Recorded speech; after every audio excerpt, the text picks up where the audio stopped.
When I used to work a 9 to 5, I had different rituals and practices that I would do before, during, and after work that kept me grounded inside of my peace, right? So number one was my morning routine, right? The things that will pour into my inner cup before I get to work, before I roll over and show up for someone else, whether that be prayer, meditation, writing a list of what I'm grateful for, right? Whatever those practices are to get me ready for the day.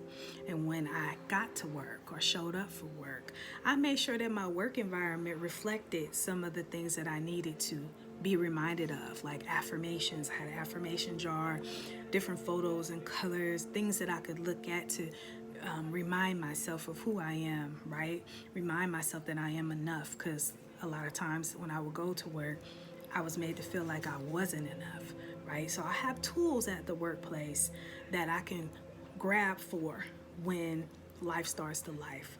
And I would also make sure I took all my breaks. I was not working right at the computer like this. I took all my breaks. I went out for lunch. I took walks, different things to kind of reset my mind during the day, because it was a lot of long meetings and, work was great, but it was sometimes things were challenging, right?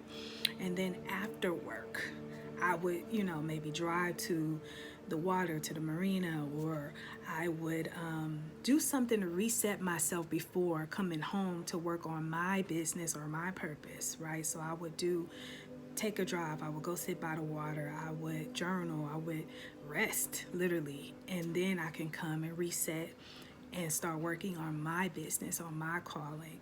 So, yeah, what are those practices you put in place for yourself before, during, and after work, so that you are not only taking care of yourself, but also making room for your own calling and purpose? And if you don't have that together already, you need to sign up for my Workplace Wellness Reset session so that we can create that for you.